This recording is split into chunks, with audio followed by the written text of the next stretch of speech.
what we need to do is just take the stones out. Now to do this, just cut around the plums like that, and then just twist them. The stones should easily come out. If they are in season, they should just come out straight away like that. So then you can cut them around, and then twist them, and the stones should easily just pop out. Depending on the size of them, depends on how small you want to cut them. I actually just cut the larger ones into quarters and keep the smaller ones into halves. So then what we can do is place it into our pan. We've got plenty of halves. Pop in our lovely selection of plums there. Now that's in a dry pan. We are going to add some white wine vinegar. Put that in there as well. This is where we get the acidity of our chutney. Then, because we've got our sourness with our vinegar, we need to sweeten it up. And I'm going to use some demerara sugar. That's my tip for this, really. Demerara sugar makes a lovely rich flavour to our chutney. So pop in a good few tablespoons of demerara. That can go in like that. And then we need to add some water to sort of liquefy it all down a bit. Just a little bit of water, pop that in there. Now this all just depends on how much liquid comes out of your fruit. Now with plums there's quite a bit of liquid, so just a little bit of water just to start the cooking process. And then a bit of cinnamon. I'm going to use a cinnamon stick for this. You could use cinnamon powder, even nutmeg works really well in this. Or allspice is another thing you can pop in. It's a lovely powder, it includes sort of cinnamon and cloves and all that sort of thing. And it turns it into sort of a mulled spice mixture. A little bit of cinnamon in there. Finally, some shallot. I've got some shallots here. Now you could use whole onions, a little bit of white onions, some red onions. Shallots are nice because they can cook down nice and quick. Now, I personally don't like chutney that's all finely diced. I like to see texture in chutney. So when you're chopping up your onions, big chunks of onions, like the sort of plums that I've got in there, then we can place our shallots into our plums. Sprinkle those over the top, and then just give them a quick stir.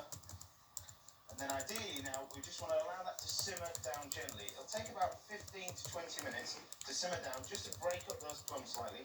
Try not to overcook it as well. Bit of salt, bit of pepper in at the end. Allow it to cool down.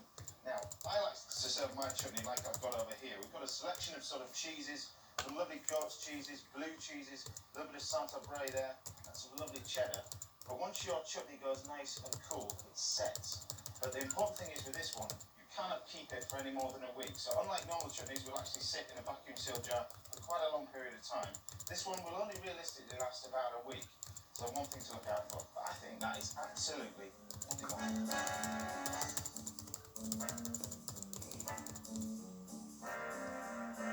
Got one more dish to show you with a vast selection of fruit. We're going to do a fruit and basil terrine. Now firstly, we're looking at our terrine. I've got one here, a little mould here. Now what we need to do is line this with a touch of olive oil.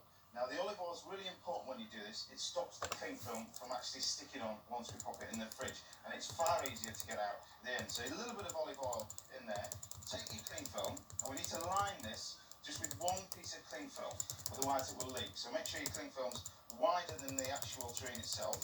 And then what we can do is just press that into the base like that, leaving a little of the cling film to overlap around the edge. Make sure it goes flat in the bottom.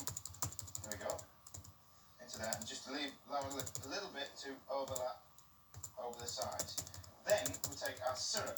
Now over here I've got a little bit of water, just gently warming up. There's about half a litre of water in there. I'm then going to add about 250 to 300 grams of sugar, depending on how sweet you want your terrine. Pop that in there, that's castor sugar, and just allow that to dissolve. This instantly creates like a sugary sort of syrup solution. Just whisk this together. There you go, so you get it all nicely dissolved. Like that. Pop it on just a gentle heat, so it just allows it just to warm up and nicely dissolve. There we go. So you've got all the sugar dissolved, but the setting agent for this I've got over here. Now I'm going to use some gelatine. I've got some here. Now depending on how risky you are in making your terrine, depends on how much gelatine you want to put in. Ease on the side of caution, you put more in. I actually like mine just with about 6 or 8 leaves set in there. That's ample enough. Normally your rough guide is 10 leaves of gelatine, normally sets about a litre of liquid.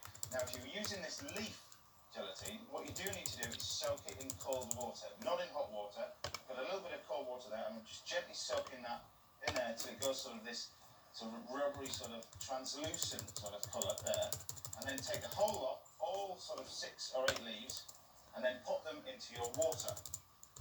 Pop them straight into there, and whisk these up, and instantly they'll all dissolve. And this is where you get your nice thick syrup once it's all set.